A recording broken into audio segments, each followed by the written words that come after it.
Assalamualaikum warahmatullahi wabarakatuh. Selamat pagi semuanya. Saya Deviana Safa dari Prodi Manajemen Pendidikan Universitas Negeri Jakarta Angkatan 2020 kelas A. Pada video kali ini saya akan membahas mengenai keterlibatan atau peran orang tua terhadap sekolah guna memenuhi penilaian tugas mata kuliah Manajemen Mutu Terpadu dengan dosen pengampu Bapak Dr. Mas Duki, SHMF. Selamat menyaksikan. Apa itu orang tua? Orang tua adalah pihak yang memberikan pengasuhan terhadap anak biologis mereka sendiri. Peran orang tua dalam membimbing anak diantaranya pertama, mampu memahami perkembangan anak, mampu mengekspresikan cinta dan kasih sayang, tahu kapan harus bertindak tegas dan berlaku adil, kemudian mampu menjaga kedamaian dan mengobati hingga merawat.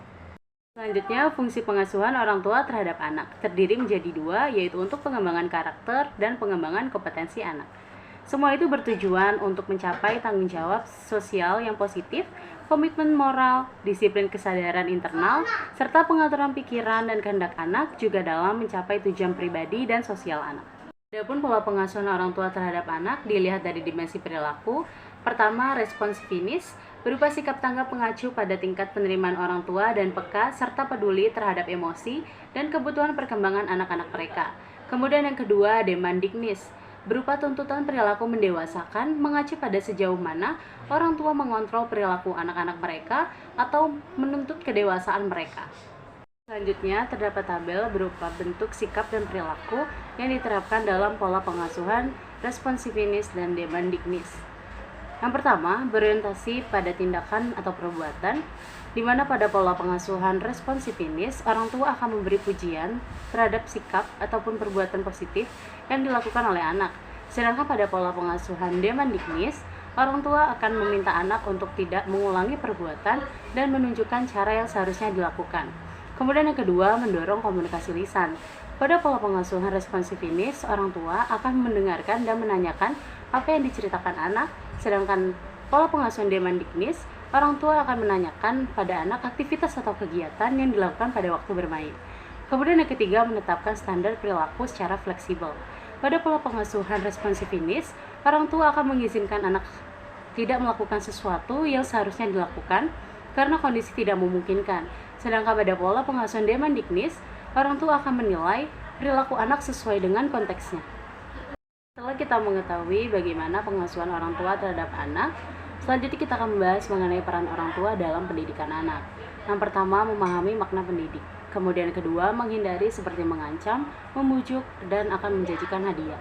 Kemudian yang ketiga, memahami bahasa nonverbal atau komunikasi tanpa menggunakan kata-kata. Kemudian yang keempat, menghindari sikap otoriter, acuh tak acuh, memanjakan, dan selalu khawatir. Kemudian yang kelima, membantu anak untuk memecahkan persoalan secara bersama. Dan yang terakhir, menjaga keharmonisan keluarga. Berikutnya terdapat peran orang tua terhadap pendidikan karakter. Karakter adalah watak, sifat, akhlak, ataupun kepribadian untuk membedakan antara individu satu dan individu lainnya. Oleh karena itu, anak harus menyentuh 3 dimensi kemanusiaan, yaitu yang pertama afektif, tercermin pada kualitas keimanan, ketakwaan, dan akhlak mulia. Kemudian yang kedua kognitif, tercermin pada daya intelektualitas untuk menggali dan mengembangkan kemampuannya. Kemudian yang ketiga psikomotorik, tercermin pada kemampuan mengembangkan keterampilan teknis, kecakapan praktis, dan kompetensi kinestetis. Fungsi pendidikan karakter. Fungsi pendidikan karakter yaitu yang pertama untuk mengembangkan potensi dasar agar berhati baik, berpikiran baik, dan berperilaku baik. Kemudian yang kedua untuk memperkuat dan membangun perilaku bangsa yang multikultur. Kemudian yang terakhir meningkatkan peradaban bangsa yang kompetitif dalam pergaulan dunia. Pendidikan karakter dilakukan melalui berbagai media yang mencakup keluarga, satuan pendidikan, masyarakat sipil, masyarakat politik, pemerintah, dunia usaha, dan media massa. Selanjutnya, bagaimana cara kita untuk membangun karakter? Pembentukan karakter berbentuk dari hasil pemahaman hubungan yang dijalani setiap manusia. Di antaranya yang pertama, hubungan intrapersonal atau hubungan dengan diri sendiri. Kemudian yang kedua ada hubungan dengan lingkungan atau hubungan sosial dan alam sekitar. Yang terakhir ada hubungan spiritual atau hubungan dengan Tuhan Yang Maha Esa. Setiap hasil hubungan tersebut akan memberikan pemaknaan atau pemahaman yang pada akhirnya akan menjadi nilai dan keyakinan anak. Cara anak memahami bentuk hubungan tersebut akan menentukan cara anak memperlakukan dunianya. Adapun hambatan-hambatan dalam pembentukan karakter, Dalam memahami karakter anak, orang tua akan menemukan berbagai macam kendala, di antaranya yang pertama, sulit diatur dan diajak kerjasama. Hal yang paling nampak adalah anak akan membangkang semuanya sendiri dan mulai mengatur untuk tidak melakukan ini dan itu. Hal yang dapat dilakukan orang tua adalah dengan memahaminya dan menanggapinya dengan emosi yang tenang. Kemudian yang kedua, kurang terbuka pada orang tua. Saat orang tua bertanya, gimana tadi sekolahnya? Anak akan menjawab biasa saja. Namun pada saat ditanya dengan temannya, dia akan lebih terbuka. Pada fase ini, orang tua tergantikan figurnya dengan teman, sahabat, dan lain sebagainya. Saat hal itu terjadi, kita sebagai orang tua hendaknya mawas diri dan mulai menggantikan pendekatan kita. Kemudian yang ketiga, menanggapi negatif. Saat anak mulai sering berkomentar, emang dia jelek kok, tanda harga diri anak yang terluka. Untuk menaikkan harga diri, anak bisa mencela orang lain. Hal ini tentu sangatlah buruk dan bisa berdampak buruk bagi anak kita sendiri dan juga anak yang sudah dicela.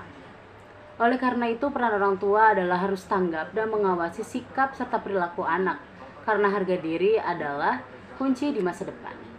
Lalu, bagaimana peran orang tua dalam pendidikan karakter? Yang dapat dilakukan orang tua adalah pertama, dengarkan anak dengan baik. Jangan mendengarkan anak sebagai syarat saja, namun dengarkan dengan baik, berikan respon dan pikirkan penyelesaiannya jika anak memiliki masalah. Kemudian yang kedua, berusaha memahami tipe emosional anak. Pahami tipe emosional anak dan jangan berikan amarah atau tindakan kekerasan ketika anak telah mencapai sisi negatif dari emosinya. Berikan ia pengertian atau cara lain agar emosi anak tidak bertambah dan mulai membaik dari waktu ke waktu. Kemudian yang ketiga, interogasi anak dengan baik. Interogasi anak dengan lembut, buat ia mengatakan hal yang sebenarnya, dan ketahui bahwa anak mampu menceritakan hal-hal yang sangat rahasia kepada orang tua. Dengan begitu, maka orang tua telah memahami karakter anak dan siap mendidiknya menjadi lebih baik. Kemudian masuk pada materi selanjutnya, yaitu peran orang tua dalam sekolah. Pengaruh peran orang tua sangat dipengaruhi oleh perannya dalam keluarga dan kesibukannya. Oleh karena itu, orang tua sebagai seseorang yang pertama dan utama dalam proses pendidikan anak mempunyai 3 peran dalam prestasi belajar anak, yaitu pertama, memberikan kesempatan kepada anak untuk dapat menemukan minat, bakat, serta kecakapan yang dimilikinya dan mendorong anak agar mampu untuk meminta bimbingan dan nasihat kepada guru. Kemudian yang kedua, memberikan informasi yang penting dan relevan sesuai dengan bakat dan minat yang dimiliki anak. Kemudian yang terakhir, menyediakan fasilitas belajar anak yang memadai dan dapat membantu kesulitan yang dirasakan anak dalam proses belajarnya. Selanjutnya, peran orang tua dalam mendukung hasil belajar anak. Yang pertama, pengasuh dan pendidik. Selain sebagai pengasuh, orang tua juga memiliki peran sebagai pendidik, yaitu melatih keterampilan yang dimiliki oleh anak, terutama yang berkaitan dengan sikap mental anak. Sehingga anak dapat dididik dan diasuh, baik oleh orang tua ataupun guru, sesuai dengan bakat dan minat yang dimiliki oleh anak, dan anak dapat meningkatkan prestasi belajarnya secara optimal. Kemudian yang kedua, pembimbing. Orang tua harus senantiasa memberikan bimbingan kepada anaknya secara berkelanjutan, sebab bimbingan atau motivasi belajar yang berasal dari orang tua sangatlah berperan penting dalam meningkatkan prestasi belajar anak. Kemudian yang ketiga, motivator. Cara yang dapat dilakukan orang tua ialah dengan membimbing belajar anak dengan rasa kasih sayang dan menciptakan suasana belajar di rumah dengan kondusif. Dengan tingginya motivasi belajar yang diberikan orang tua, maka semakin tinggi kemungkinan anak untuk bisa memperoleh prestasi belajar yang lebih maksimal lagi. Kemudian yang terakhir, fasilitator. Dalam proses belajar mengajar, orang tua harus menyediakan berbagai fasilitas ataupun sarana-prasarana dalam proses belajar, seperti media alat peraga dalam menunjang program belajar anak. Tentu peran orang tua sebagai fasilitator juga dapat mempengaruhi tingkat prestasi yang dicapai oleh anak. Selanjutnya, ada pun peran secara internal dan eksternal yang dapat mempengaruhi hasil belajar. Pertama, faktor internal terdiri dari faktor jasmani dan psikologi. Kemudian untuk faktor eksternal terdiri dari faktor lingkungan keluarga, sekolah, dan masyarakat. Selanjutnya, keterlibatan orang tua dengan sekolah. Keterlibatan orang tua dalam pendidikan dapat diidentifikasikan dalam beberapa pola yang berbeda, seperti kerjasama antara orang tua dan anaknya di rumah, atau misalnya membantu dengan pekerjaan rumah. Kegiatan berbasis sekolah, misalnya menghadiri acara sekolah. Atau komunikasi antara orang tua dengan guru, misalnya berbicara dengan guru tentang pekerjaan rumah, serta pemantauan perilaku anak-anak di luar sekolah. Adapun keterlibatan orang tua dengan sekolah dilihat dari proses pendidikan. Yang pertama, keterlibatan orang tua dalam perencanaan sekolah. Indikator di dalamnya yaitu melakukan evaluasi diri sekolah dan mengembangkan program semester dan tahunan. Kemudian yang kedua, keterlibatan orang tua dalam proses pembelajaran. Indikator di dalamnya yaitu menyusun learning outcomes atau capaian pembelajaran bersama guru dan menjadi pengamat atau observer proses pembelajaran. Kemudian yang ketiga, keterlibatan orang tua dalam kegiatan ekstrakurikuler dan kokurikuler. Indikator di dalamnya yaitu menyelenggarakan family gathering dengan pihak sekolah dan menyelenggarakan open house atau school performance untuk meningkatkan kreativitas peserta didik. Kemudian yang keempat, keterlibatan orang tua dalam asesmen pembelajaran. Indikator di dalamnya yaitu mengembangkan capaian pembelajaran, sikap spiritual dan sosial atau soft skill bersama dengan guru dan menilai capaian pembelajaran soft skill peserta didik di rumah.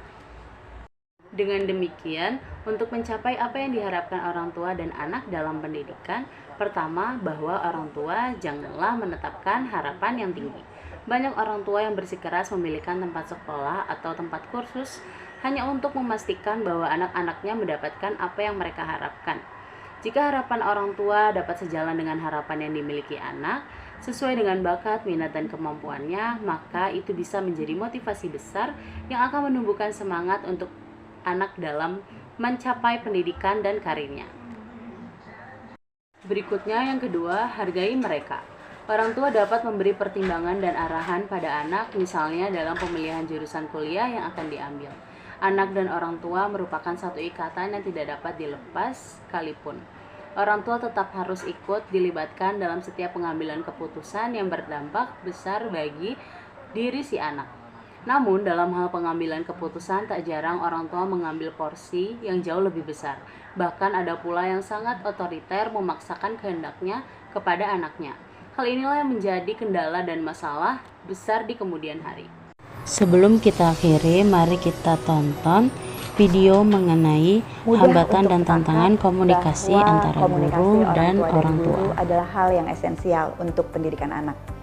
Tetapi dalam kenyataannya, guru kadangkala masih menyalahkan orang tua untuk masalah-masalah pendidikan yang dialami anak. Atau orang tua menyerahkan segala urusan kepada guru yang ada di sekolah. Biasanya kalau yang kita sering hadapi yaitu ketika guru mengabarkan kepada orang tua masalah yang dihadapi oleh anak di kelas atau di sekolah, itu ketika kita menghubungi orang tua, malah orang tua sedang sibuk, kemudian mohon maaf Bu, saya sedang rapat, tidak bisa diganggu, nanti ibu bisa telepon lagi. Biasanya kita yang masalahnya seperti itu. Jadi komunikasi antara guru dan orang tua itu kayaknya kurang sinkron. Pada saat kita berbicara tentang komunikasi orang tua dan guru, kita berbicara tentang membangun kebiasaan yang baik, belajar bersama untuk mencari pola yang paling efektif dan membangun budaya sekolah yang mendukung keterlibatan keluarga. Aku tuh pernah ngalamin Bu Neneng, jadi dapat guru gitu yang terbuka banget orangnya, komunikatif. Jadi yang diomongin tuh nggak yang baik-baiknya aja gitu loh. Karena aku tuh lumayan orang tua yang agak cerewet sih.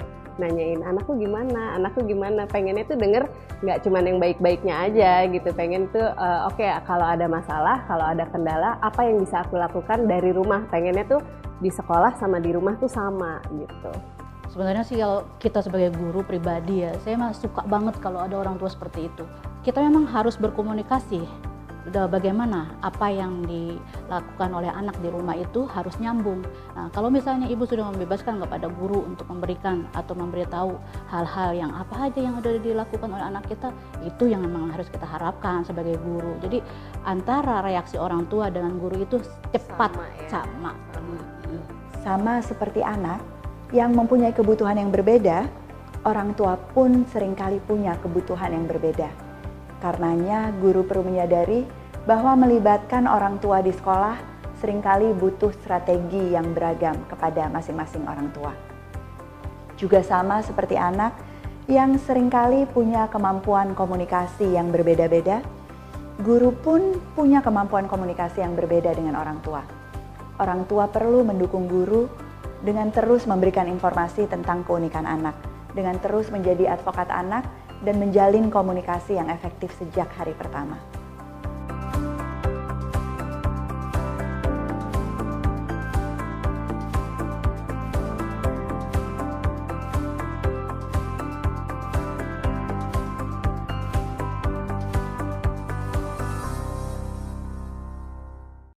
Baik, itu dia pemaparan yang dapat saya sampaikan mengenai keterlibatan atau peran orang tua dalam sekolah.